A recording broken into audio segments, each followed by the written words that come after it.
Hello friends. Pakistan के लिए कहा जाता है कि इसे 3 फैक्टर गवर्न करते हैं: अल्लाह, आर्मी और अमेरिका।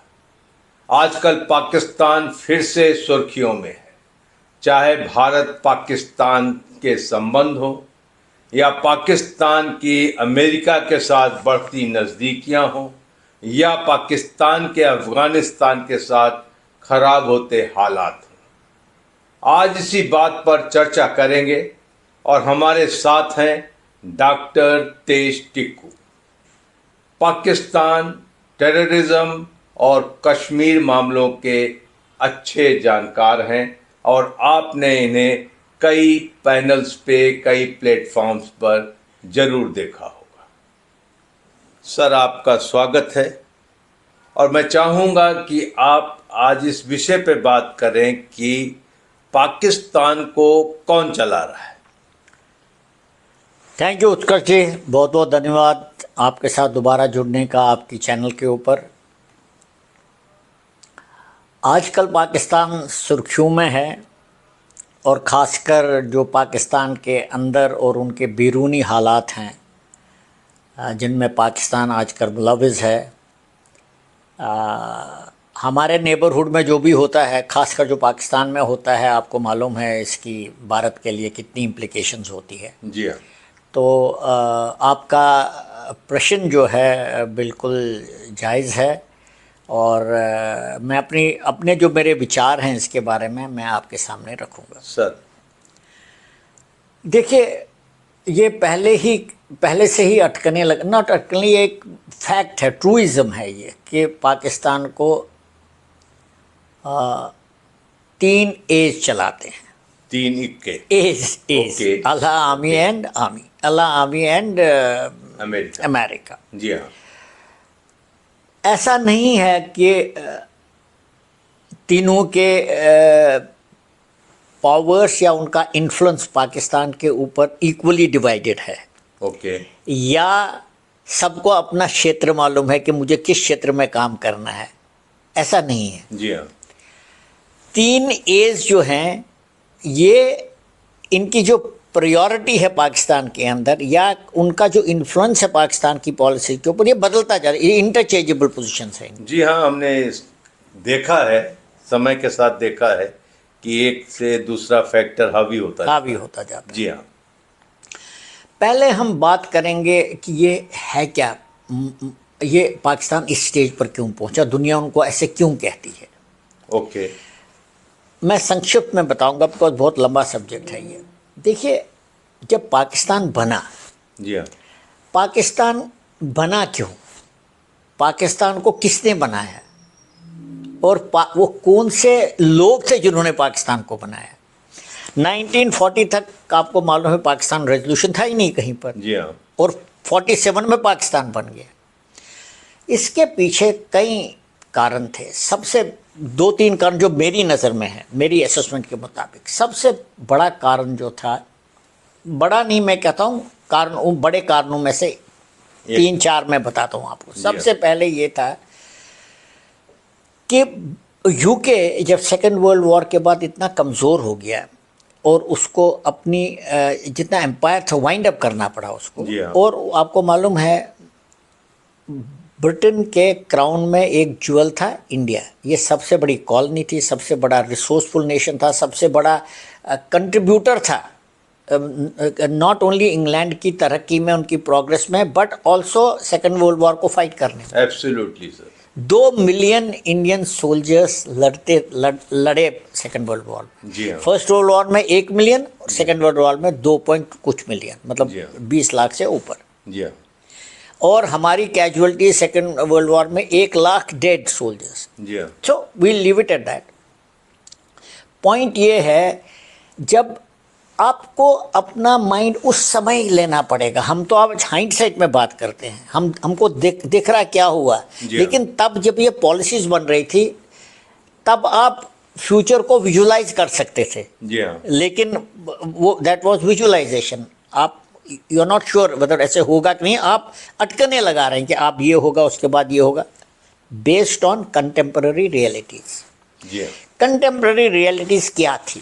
कंटेम्प्रेरी रियलिटीज़ ये थी, जो भारत को चलाने वाले प्रधानमंत्री थे जवाहरलाल नेहरू, वो हाईली इन्फ्लुएंस थे रशियन रेवोल्यूशन से। ओके 1917 में हुआ था। Yeah. 1927 में कॉमिंटान का एक बहुत बड़ा कम्युनिस्ट सम्मेलन हुआ एक वेस्टर्न नेशन में, नेहरू गया था पर उसके बाद तो वो बिल्कुल इन्फ्लुएंस थे कम्युनिज्म से, सोशल, तभी तो वो अपने आप को सोशलिस्ट बोलते थे।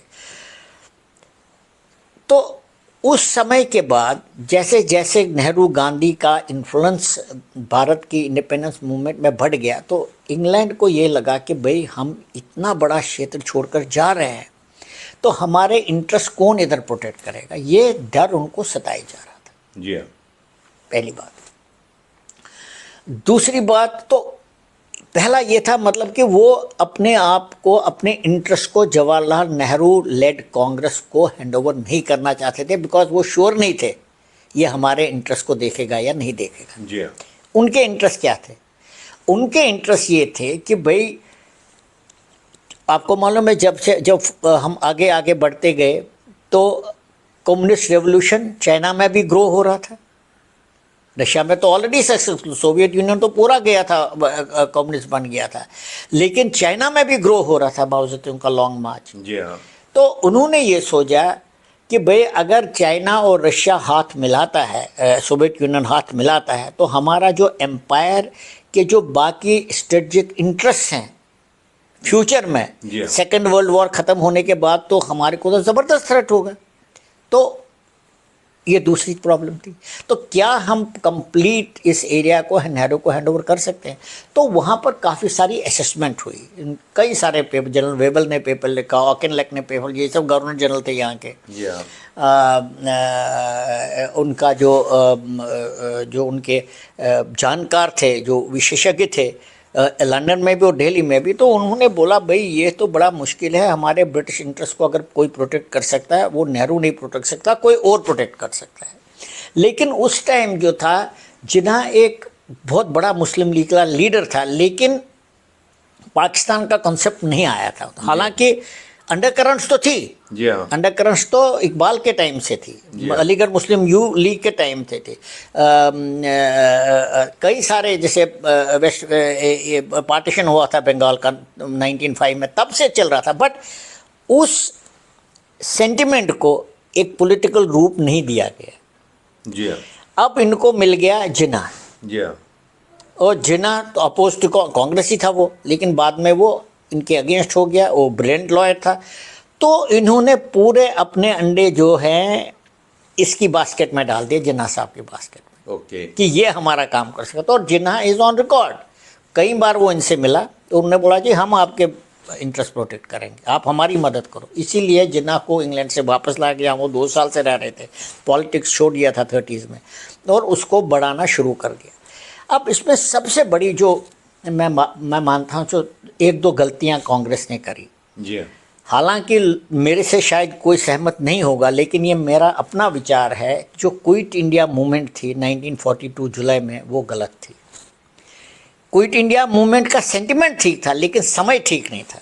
क्योंकि अगर आप देखें जुलाई 1942 में England was fighting with its backs to the wall. जी हाँ। पूरे वर्ल्ड में उनकी हालत ख़राब थी।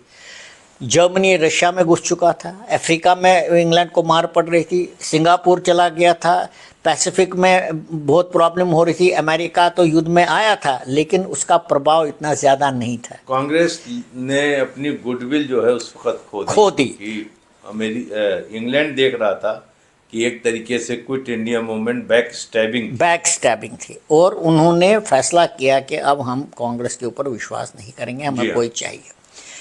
इसमें मदद करी जब 1939 में वॉर शुरू हुआ, सेकेंड वर्ल्ड वॉर शुरू हुआ, तो इंटरिम सरकार कांग्रेस चला रही थी, मुस्लिम लीग का एक भी नहीं था उसमें, because they had boycotted.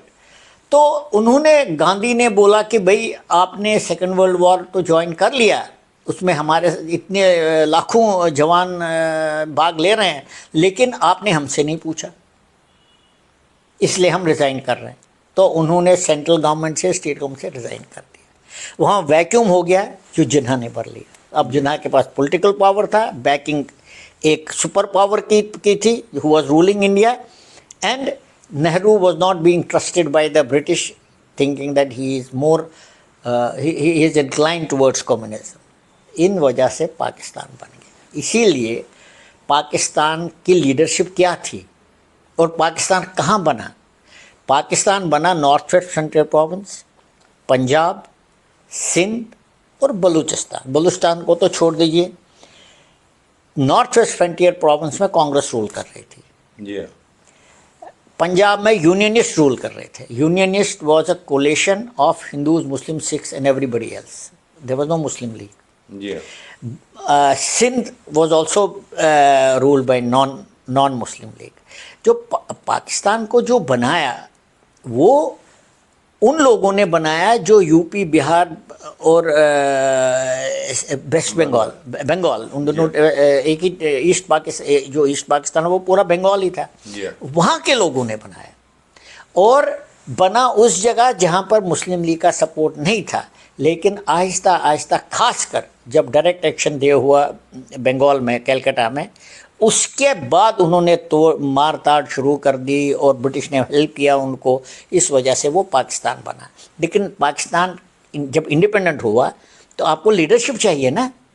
Jinnah अकलौता leader था जो वर्ल्ड स्टेज में जिसको लोग जानते थे, जिसको ब्रिटेन के साथ बात करना आता था, जिसको पता था क्या करना है, लेकिन उसको यूज़ किया फ्यूडल एलिमेंट्स ने, मौलवीज़ ने, मौलानाज ने, और पाकिस्तान बन गया।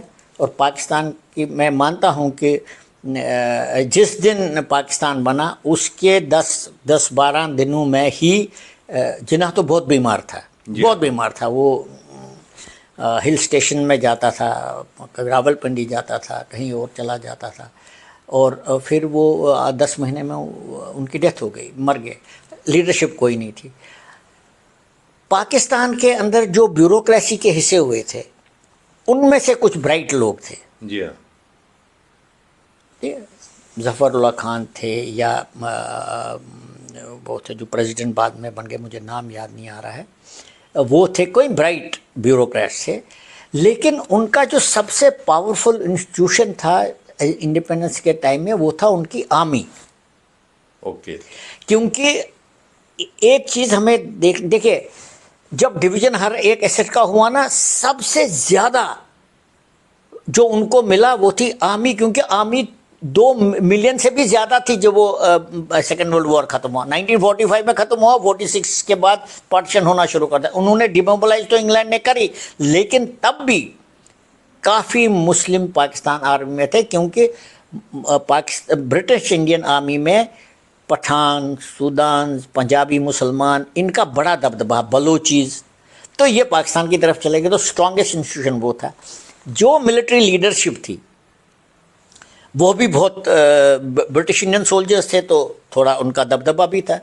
इस वजह से जब जिन्ना मर गया तो टिल अबाउट 1956 तक तो किसी न किसी तरीके से सिविलियनों ने हुकूमत चलाई। बट अल्टीमेटली क्योंकि अयूब खान था, अयूब खान ने अपने आप को फील्ड मार्शल बनाया था और उसने सोचा कि ये बेवकूफ़ लोग चला रहे हैं, मैं ही हुकूमत संभालूंगा।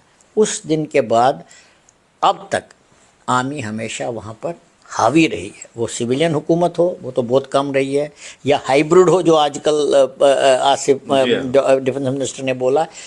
Pakistan is institution run by the army, that is your first A. इनको चाहिए, जब आप कंट्री चलाते हैं तो ये तो है नहीं आपको तो किसी दुश्मन के साथ 24 घंटे लड़ाई ही लड़नी है, आपको देश भी चलाना है, आपको पॉलिटिक्स चलाना है। और हम ये भी नहीं कह सकते कि पाकिस्तान में लोग पॉलिटिकली अवेयर नहीं थे, क्योंकि इंडिया का भाग था वो। ब्रिटिश टाइम में तो स्ट्रगल चल रही थी, कांग्रेस में भी मुस्लिम थे, उनकी मुस्लिम लीग में भी मुस्लिम थे, तो पॉलिटिक्स तो था ही। तो उनको पॉलिटिकल सपोर्ट चाहिए था किसी न किसी से। वहाँ पर रेडिकल इस्लामिक पार्टीज़ को उन्होंने अपनाया। रेडिकल इस्लामिक पार्टीज़ इंक्लूडिंग तहरीक लबाइक पाकिस्तान, जो जिनके इतने लोग मारे गए अभी, वो भी पाकिस्तान ने बनाई हुई एक संगठन। फिर ये और ज़्यादा सक्रिय हुए जब ये अब ऊपर आ गए अल्लाह जी हाँ। That is the radical party. जी हाँ। जब कश्मीर अफगानिस्तान में जहाद शुरू हुआ जी हाँ। 1979-80 के बाद, जब कश्मीर अफगानिस्तान में जहाद हुआ, फिर कश्मीर में जहाद हुआ, वो फोर फ्रंट पे आ गए। तो उस टाइम अमेरिका और अल्लाह, उससे पहले आर्मी, और उसके बाद अफगानिस्तान से आर्मी जाने के बाद, अफगानिस्तान से यूएस फोर्सेस जाने के बाद, और इनका दबदबा, रेडिकल इस्लामिक संगठन जो बनाए थे, इनका दबाव कम होने से फिर आर्मी आ गए। तो इंटरचेंजेबल पोजीशन रही है ये, और ये बेसिकली 3 एलिमेंट है जो पाकिस्तान को चलाते हैं। इसमें परमानेंट इक्वेशन है इस्लामिक रेडिकल पार्टीज और अमेरिका, और सॉरी पाकिस्तान आर्मी, ये ऐसे है। जी हाँ। They won't survive without each other. LET or Jaish for external use against India, previously for Afghanistan, now against India for the last 35 years, और radical जो तहरीक लबाइक, that is essentially to destabilize civilian governments inside Pakistan. आपने देखा होगा उन्होंने इमरान खान को कैसे destabilise. So this is the equation and this is how Pakistan is run. तो sir अभी जो है कि अमेरिका 2021 के बाद पाकिस्तान ने कितना धोखा दिया, अमेरिका ने रियलाइज़ किया, बहुत डिसग्रेस होकर के वो अफ़गानिस्तान से बाहर निकला। ऐसी पाकिस्तान में उसने क्या खूबी देखी है कि अमेरिका फिर से पाकिस्तान को पैट्रनाइज करने लगा है, और किस तरीके का पैट्रनाइज कर रहा है कि वहाँ के प्राइम मिनिस्टर, वहाँ के फील्ड मार्शल रोज़ाना ही वाइट हाउस में खड़े मिलते हैं। देखिए, किसी भी डेमोक्रेसी में जो पार्टी पावर में आती है, या जो व्यक्ति उस पार्टी का जो सबसे बड़ा लीडर जो वो पावर में आता है, तो डेमोक्रेसी में इक्वेशन हमेशा बदलती जाती है। जी हाँ। अब हिंदुस्तान में देख लीजिए, यूपीए सरकार 2014 में गई, और उसके बाद एनडीए रूल कर रहा है, तो हर चीज़ में बदलाव आ गया। आइडियोलॉजिकल मेन स्टे वो बदली हुआ, डेवलपमेंट बदली हुआ, किससे दोस्ती करनी है किससे नहीं करनी है वो बदली हुआ है ना। यही अमेरिका में भी, और अमेरिका में अब दूसरी एक चक्कर भी है। दूसरा ये इशू है कि ट्रंप जो है, अमेरिका का प्रेसिडेंट बहुत पावरफुल होता है, बहुत ही ज़्यादा पावरफुल, because वो powers are not delineated. It has the smallest constitution. It has hardly been amended. तो it was all America trust पर रन करता था। तो प्रेसिडेंट ट्रंप जो है वो बिल्कुल ट्रांजैक्शनल, और वो अपना जो पर्सनल उसकी लाइक्स एंड डिसलाइक्स है उसको वो हावी होने दे रहा है अमेरिकन पॉलिसीज़ के ऊपर। पहली बात ये है। दूसरा, अमेरिकन डीप स्टेट हमेशा से रहा है, और हमेशा वर्ल्ड के इश्यूज़ को उसने इन्फ्लुएंस किया है। Sometimes they use the president, sometimes president uses them.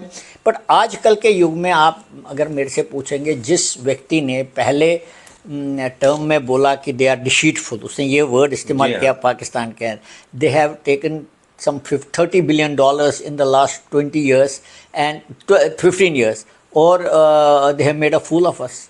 ये एग्जैक्ट वर्ड्स हैं ट्रम्प के, डोनाल्ड ट्रम्प के। और अब वो he is back, he is embracing, Munir को तारीफ़ कर रहा है, पाकिस्तान को तारीफ़ कर रहा है, ग्रेट नेशन बोल रहा है।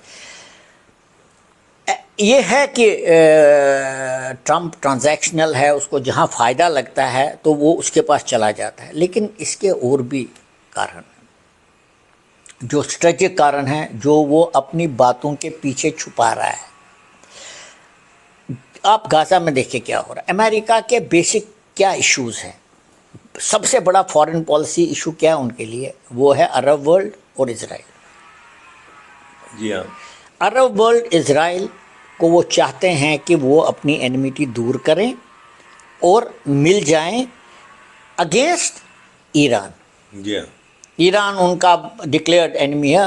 आई मीन, आप खुद अंदाज़ा लगाइए कि कोई भी अमेरिकन प्रेसिडेंट ने अभी तक साहस नहीं था, विल नहीं थी, या इसकी मजबूरी नहीं थी कि ईरान के ऊपर हमला करे, और इन्होंने, ट्रम्प ने किया। कोई मामूली बात नहीं है ये। जी हाँ।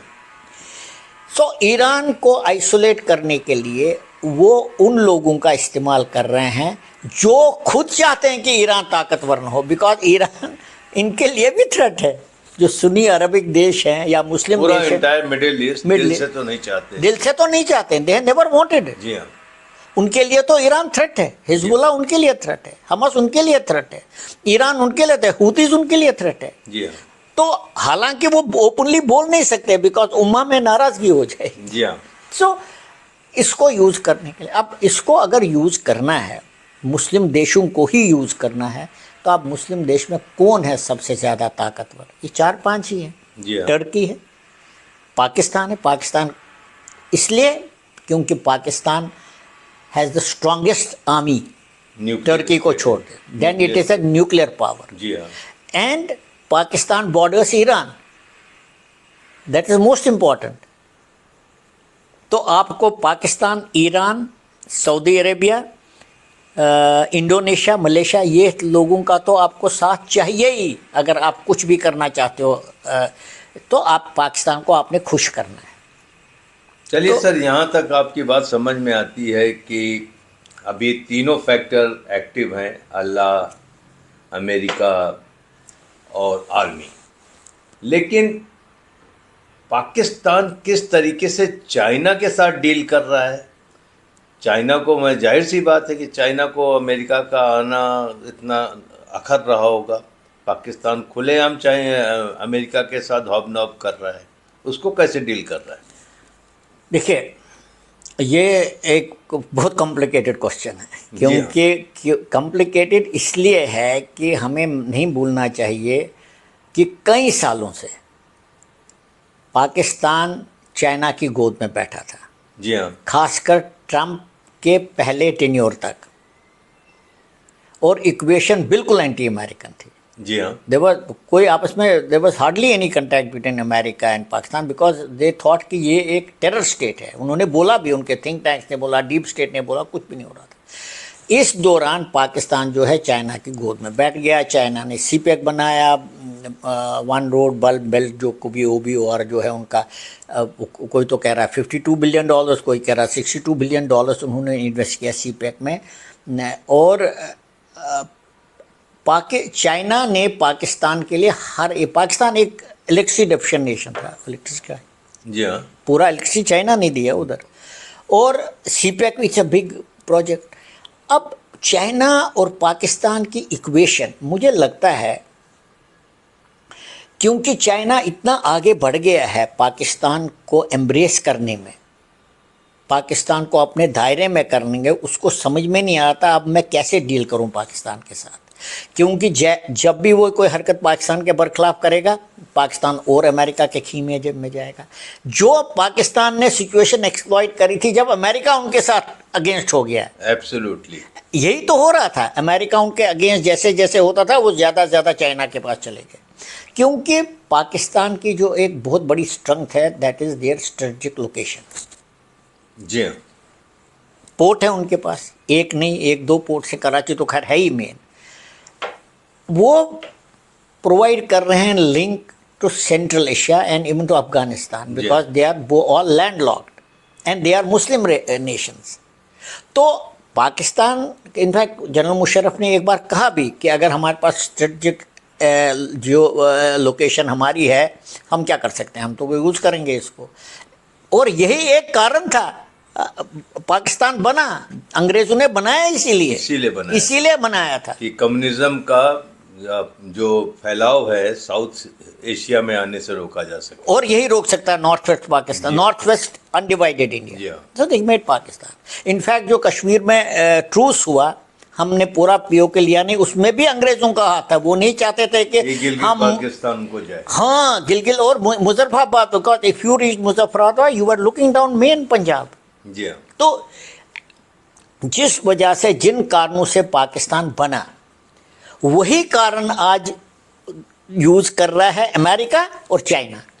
अब ये सर, चाइना का तो इतना बड़ा इन्वेस्टमेंट भी है और सीपैक भी उस हिसाब से चल नहीं रहा है, और चाइना ने एक तरीके से इकोनॉमिक एड या पैसे देना बंद कर दिया पाकिस्तान को।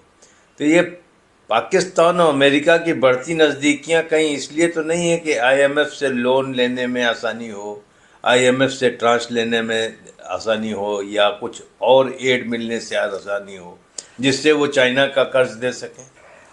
देखिए, एक बात तो आपको माननी पड़ेगी, पाकिस्तान अपनी सिचुएशन को, अपनी जो स्ट्रेटेजिक लोकेशन है उसको बहुत अच्छी तरह से एक्सप्लॉइट करता है। अगर आपने देखा होगा, मुनीर इतना चहेता क्यों बन गया पाकिस्तान में?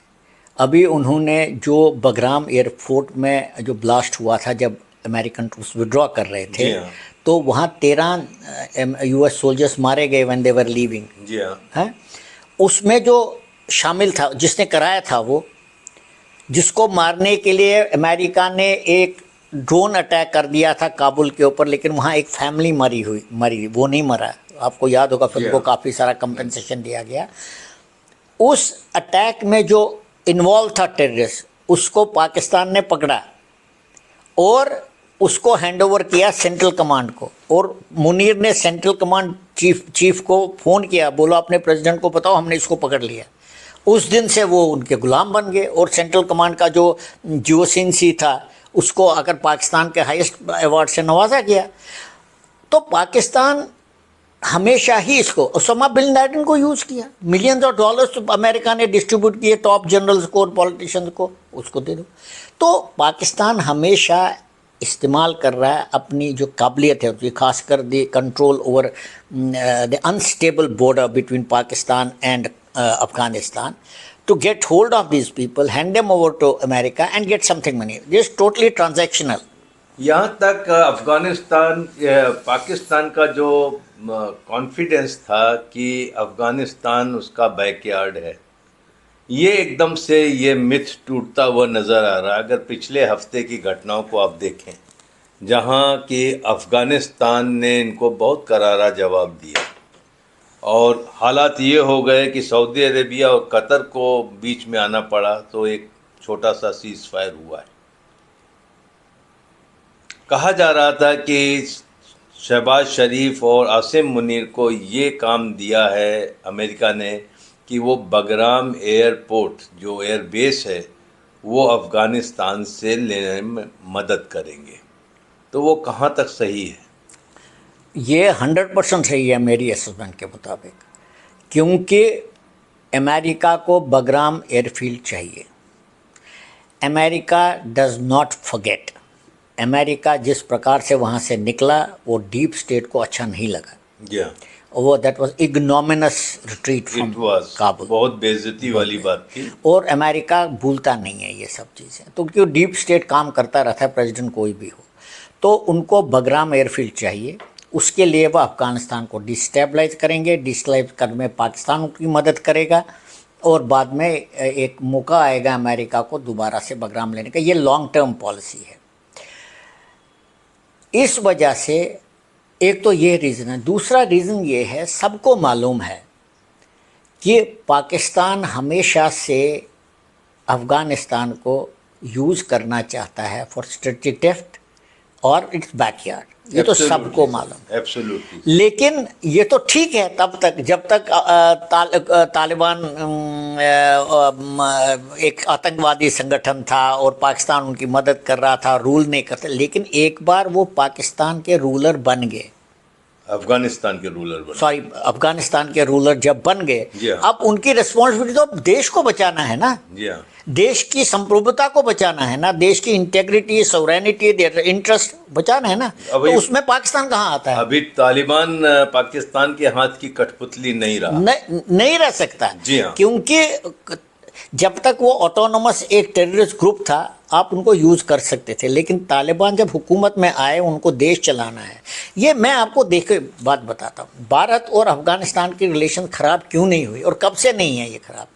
नजीब जब प्रेसिडेंट था, कम्युनिस्ट रूलर था, हमारी रिलेशन अच्छी थी। फिर करज़ाई आ गया, हमारी रिलेशन अच्छी थी। फिर अब गनी आ गया, हमारी रिलेशन अच्छी थी। अब तालिबान आ गए, हमारे रिलेशन अच्छे, क्योंकि भारत और अफ़गानिस्तान के इंटरेस्ट क्लैश नहीं होते। और इसकी सबसे बड़ी वजह यह है कि हम बॉर्डर शेयर नहीं करते। हम बॉर्डर शेयर करते हैं कश्मीर में, वाखान कॉरिडोर, मेरे ख्याल से 105 किलोमीटर है वो लंबा, लेकिन वो हमारे पास नहीं है। तो हमारे इंटरेस्ट क्लैश ही नहीं होते। लैंडलॉक्ड कंट्री है, हम वहाँ पोर्ट भी नहीं है कि हम हर दिन दूसरे दिन जाए। तो हम सिर्फ एड दे रहे हैं, और हमने कितना सारा एड दिया, मुझे ख्याल से दैट वो बोलने की ज़रूरत भी नहीं है, इट्स ऑल इन एक चीज़ अभी जो हम बात कर रहे थे चीन के और पाकिस्तान के इक्वेशंस की, आपने सुना होगा कि पाकिस्तान ने पसनी सी पोर्ट ऑफर किया है अमेरिका को। वो तो कुछ भी करने को राजी है। अब आप देखें, कराची, पसनी और गवादर और उसके बाद चबार। तो अमेरिका को ये गेम नहीं दिखाई दे रहा है? या चीन को ये गेम नहीं समझ में आ रहा है? ये बिल्कुल समझ में आ रहा है। सब लोग अपने अपने इंटरेस्ट को प्रोटेक्ट करते हैं। पाकिस्तान को पैसा चाहिए, अमेरिका का या चाइना का सहारा चाहिए। अगर चाइना उनको इतना सहारा नहीं दे सकता जो अमेरिका दे सकता है, तो वो अमेरिका के साथ हाथ मिलाएंगे। अमेरिका के लॉन्ग टर्म इंटरेस्ट हैं इस रीजन में, और वो चाहते हैं अगर पाकिस्तान हमें देता हो तो उसमें क्या प्रॉब्लम है। ये जैसे हम देख रहे हैं, हम भी अपने इंटरेस्ट को देख रहे हैं। एब्सोल्युटली, हम भी अपने इंटरेस्ट को देख रहे हैं। हमारे को चाबहार में जो हमारे लोग थे उनके ऊपर सैंक्शन नहीं थे काम करने के लिए ईरान में, लेकिन अब वो सैंक्शन दोबारा से लगाए गए। और हमने जो काम किया है वहाँ पर, जो हमने सड़कें बनाई है चाबहार से दिलाराम जरांज और फिर अंदर से अफगानिस्तान में और सेंट्रल एशिया तक जाएगी वो। तो हमारे भी अपने इंटरेस्ट हैं, लेकिन हमारे इंटरेस्ट कभी अफगानिस्तान के इंटरेस्ट से क्लैश नहीं हुए। हमारे इंटरेस्ट क्लैश होते हैं पाकिस्तान से, क्योंकि अगर वो हमें वाघा से जाने देते, अटारी से जाने देते, हमारी जो एड जाना है अफगानिस्तान को, तो हमें ये सब करने की ज़रूरत ही नहीं थी। वो जाने नहीं देते हमारे ट्रक, तो हमें सर्किटस रूट लेना पड़ता है। उसके लिए हमें पोर्ट चाहिए। कराची पाकिस्तान के पास है, बाकी पोर्ट गवादर चाइना के पास है। तो हमारे पास क्या ऑल्टरनेटिव ऑप्शन ही नहीं है, हमारे पास विकल्प ही नहीं है कि हम चाबहार को डेवलप करें। अब क्योंकि अमेरिका भारत के अगेंस्ट हुआ है, और वो हमारे लिए प्रॉब्लम खड़ा कर रहा है। लेकिन मेरा ये मानना है कि ये लॉन्ग टर्म पॉलिसी जो है नहीं हो सकती, ये सस्टेन नहीं करेगी। क्योंकि अगर आप दूर देखें दुनिया में थ्रेट्स क्या है, अमेरिका के थ्रेट्स इस इंडो पैसिफिक रीजन में और इंडियन ओशन में क्या है, वो ऐसी हैं कि भारत के बगैर वो काउंटर हो ही नहीं सकती। यहाँ पर सर एक बात आती है कि पाकिस्तान के अंदर अगर हम उनकी इंटरनल सिचुएशन या होम पॉलिटिक्स की बात करें, तो आज की तारीख में इमरान खान एक कॉमन एनिमी की तरह, कॉमन थ्रेट की तरह शहबाज शरीफ के लिए, चाहे पाकिस्तान पीपल्स पार्टी के लिए या पाकिस्तान की आर्मी के लिए उभर के आए। तो जब तक इमरान खान जेल में है तब तक ये इक्वेशन काम करता हुआ नज़र आएगा। लेकिन इमरान खान की एज भी हो गई है, कितने दिनों तक उन्हें जेल में रखा जा सकता है? और हो सकता है कि a dead Imran may become bigger threat to the establishment. I don't agree with you. किस तरीके से मैं इसको ऐसे नहीं देखता हूँ। जी हाँ, Islam and power, they are unbreakable cords. It's a cord where power and Islamic जहद। पाकिस्तान का क्या मोटो है? जैसे हमारा सत्यमेव जयते है, उनका क्या है? शहादत और struggle in the name of Islam. Yeah. Violence is part of Islam. Yeah. अब मैं आपको बताता हूँ मैं क्यों आपकी बात से एग्री नहीं कर रहा हूँ। सबसे पहले आप देख लीजिए पाकिस्तान के अंदर जो सबसे बड़ी ट्रेजेडी है ना, डेमोक्रेसी ने क्यों रूट नहीं लिया। क्योंकि military is an extremely powerful institution. इसको तभी आप हटा सकते, या इसकी अहमियत को तभी आप कम कर सकते हो जब पॉलिटिकल पार्टीज अपने आप में हाथ मिलाएंगे, आपस में हाथ मिलाएंगे। अगर पीपल्स पार्टी या आजकल की जो पीएमएल मुस्लिम लीग है, या अभी इमरान खान की पार्टी बहुत बड़ी है तहरीक तालिबान पाकिस्तान, सॉरी पीटीआई, तहरीक इंसाफ पाकिस्तान, ये क्या है? ये आपस में लड़ती हैं क्योंकि सबको पॉलिटिकल पावर चाहिए। जैसे आप बीजेपी और कांग्रेस कभी एक प्लेटफॉर्म पर नहीं आएगा, लेकिन अगर इंडियन आर्मी बहुत ज़बरदस्त स्ट्रांग होती तो वो क्या करते? एक के साथ हाथ मिलाते और रूल करते। यही पाकिस्तान में हो रहा है। जब तक पॉलिटिकल पार्टीज़ में कंसेंसस नहीं होगा कि भाई हम आर्मी को आने नहीं देंगे, तब तक ये हो ही नहीं सकता। अब इस चक्कर में क्या होता है, जो भी पॉलिटिकल पार्टी होती है जो आपस में प्रतिद्वंद्वी हैं, जैसे पीपीपी और नवाज शरीफ, वो दोनों में से एक हाथ जोड़ मिलाता है पाकिस्तान आर्मी के साथ, वो जीतते हैं। इमरान खान को भी तो बोलते थे सिलेक्टेड प्राइम मिनिस्टर, लेकिन उनकी उसकी पॉलिसीज की वजह से और उनकी opposition to the army that made him popular. अब दूसरी, मैं क्यों आपकी बात से सहमत नहीं, दूसरा एक कारण है। पहला कारण तो मैंने बताया, जब तक पाकिस्तान की पॉलिटिकल पार्टीज पावर गेन करने के लिए पाकिस्तान आर्मी से हाथ मिलाना बंद नहीं करेंगे, तब तक ये हमेशा पाकिस्तान आर्मी हावी रहेगी और वो यूज़ करेंगे इनको, पॉलिटिकल पार्टीज़ को, पावर में आने के बाद। दूसरी बात मैं एक बता रहा हूँ, इमरान खान तो पता है सबसे पॉपुलर लीडर है पाकिस्तान में, there is no doubt about it. और वहाँ ये it is fight to death. Ziaul Haq ने भुट्टो को फांसी लगाना ही था, क्योंकि अगर भुट्टो को फांसी नहीं लगता तो वो ख़त्म कर लेता उसको। Same thing with Musharraf and Nawaz, only one can live in Pak, other have to go. Same is true with Imran Khan. मेरा ये मानना है इमरान खान तब तक जेल में रहेगा जब तक मुनीर पाकिस्तान में उसके पास ताकत है। जिस दिन उसके हाथ से ताकत चली जाएगी वो भाग जाएगा वहाँ से, जैसे हर जनरल वहाँ करता है। तो पाकिस्तान में इमरान खान जेल में ही रहेगा। और मैं आपको एक और चीज़ भी बताता हूँ, अगर किसी दिन मुनीर को लगा कि इसका थ्रेट बहुत ज़्यादा बढ़ रहा है, मैं सरप्राइज नहीं होऊंगा, मार देगा उसको। वहाँ तो ऐसे ही होता है, हो भी सकता है, हो भी सकता है। या तो हो सकता है थर्ड पार्टी से इंटरवेंशन करा के इमरान को राजी कर लिया जाए कि वो किसी दूसरे मुल्क में जाके रुक जाएं, जैसे कि व्हाटएवर, मतलब पाकिस्तान में या तो इमरान होगा या मुनीर होगा आज़ाद। एब्सोल्युटली, ये तो चीज़ है। और एक और इसमें एक और एंगल भी है, वो है अमेरिका का इमरान खान को अपोज करना। वो है, वो सबसे बड़ा एंगल। अमेरिका भूला नहीं है जो इमरान ने उनको अपोज किया था। उसको, हाँ, जब यूक्रेन का युद्ध शुरू हुआ तो इमरान खान रशिया चला गया। दैट्स व्हाई, और नहीं भूला है। हाँ, वो नहीं बोला, उसको निकाल दिया। इट वाज अमेरिका जिसने मैनिपुलेट किया इमरान खान को हटाने का। उसने तो वो सिग्नल भी दिखाया उसने, जिसकी वजह से वो जेल में बैठा है। एक चीज तो वो है सर। दूसरी चीज ये है कि अमेरिका पाकिस्तान के अंदर में एक रवायत और भी है पाकिस्तान आर्मी की, चाहे उनका जनरल लाख बुरा हो, उनका आर्मी चीफ, लेकिन पब्लिकली उसको कंडेम नहीं करते, उसको सपोर्ट करते हैं ताकि इस्टेब्लिशमेंट पे पकड़ बनी रहे। लेकिन इस बार ये बदली हुआ। अच्छा, हुआ नहीं? आपने खुद देखो, जब इमरान खान को जेल में डाला तो कितने लोगों ने पाकिस्तान के कोर कमांडर, सब एरिया कमांडर्स, कितनों की रेजिडेंसी जला दी। ये 9 मई को हुआ था ये। जी हाँ। जब पहली बार ऐसा हुआ कि पाकिस्तान आर्मी के ऊपर अटैक हुआ, लोगों ने अटैक किया, जी हाँ, पहली बार। और दहशतगर्दी के पीछे वर्दी हो तो आपने सुना ही होगा। जी हाँ। तो ऐसा नहीं, आर्मी के बरखलाफ तो बहुत ज़बरदस्त अभी वो चल रही है। और ये एक वजह थी कि उसको पहलगाम करना पड़ा। उसको पता था पहलगाम करूँगा भारत रिटेलिएट करेगा, आर्मी का रुतबा फिर बढ़ जाएगा, वो बोलेंगे दुनिया पर देखो भारत हमें तंग कर रहा है। तो उस वजह से वो फिर लोगों का सपोर्ट उसने गेन किया, बिकॉज भारत के बरखलाफ इतनी एनमिटी, इनफैक्ट उनका रहने का एक रीज़न देते है कि भारत है। जी हाँ। तो जब जंग हुई तो फिर वो उनके बरखलाफ जो सेंटिमेंट था वो नीचे आ गया। लेकिन अल्टीमेटली वो कितनी बार हमसे लड़ाई लड़ सकता है, या वो कितनी बार सऊदी अरेबिया को रिक्वेस्ट कर सकता है मुझे अफगानियों से बचाओ, इट्स अ मूट पॉइंट।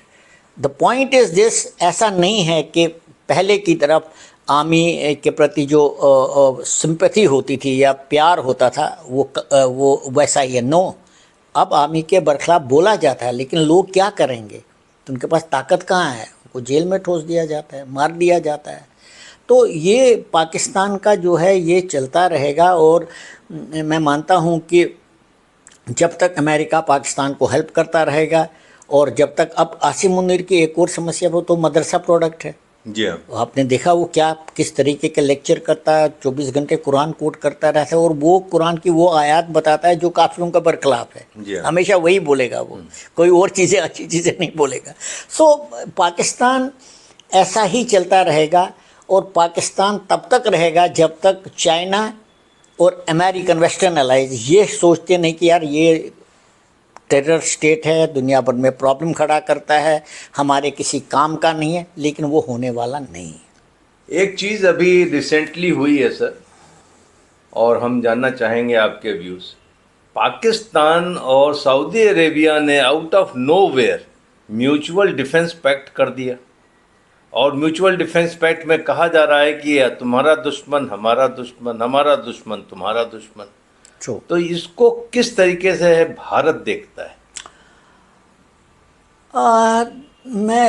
मैं इसके बारे में बड़ा डीपली मैंने सोचा है, लेकिन मैं कुछ जनरल मेरे इम्प्रेशन मैं बताता हूँ। देखिए, जब इज़राइल ने कतर के ऊपर हमला किया, जी हाँ, तो सऊदी अरेबिया की टांगें हिलने लगी। जी हाँ, कि भाई अगर कतर पर हमला कर सकता है तो हम कौन हैं, हम पर भी हमला करेगा। एब्सोल्यूट। और कतर में तो अमेरिका की वेस्ट इंडीज में सबसे बड़ी मिलिट्री बेस है, इट इज, उसको नहीं छोड़ा। जी हाँ, हम तो गए। तो उनकी टांगे जो हैं कांपने लगी। पाकिस्तान एक न्यूक्लियर स्टेट है, जी हाँ, ये तो हम डिनाई नहीं कर सकते। दूसरा, पूरे मुस्लिम वर्ल्ड में जी हाँ, शायद टर्की को छोड़कर पाकिस्तान के पास सबसे स्ट्रॉन्ग आर्मी है, सबसे वेल इक्विप्ड आर्मी, सबसे वेल ट्रेंड आर्मी है। और कई दशकों से पाकिस्तान की आर्मी वेस्ट एशिया में उनका रोल रहा है। इनफैक्ट अगर आप देखें, सऊदी अरेबिया में रहा है, सऊदी अरेबिया में जॉर्डन, यूएई, अहमद ब्रिगेड, वो मैन कुवैत, हाँ, एक ज़माने अभी भी जो हैं, जो उनका जो एक एंटी टेररिस्ट एक फौज बना रखी है, उसका तो राहिल शरीफ है, राहिल शरीफ उनका चीफ है। कब से?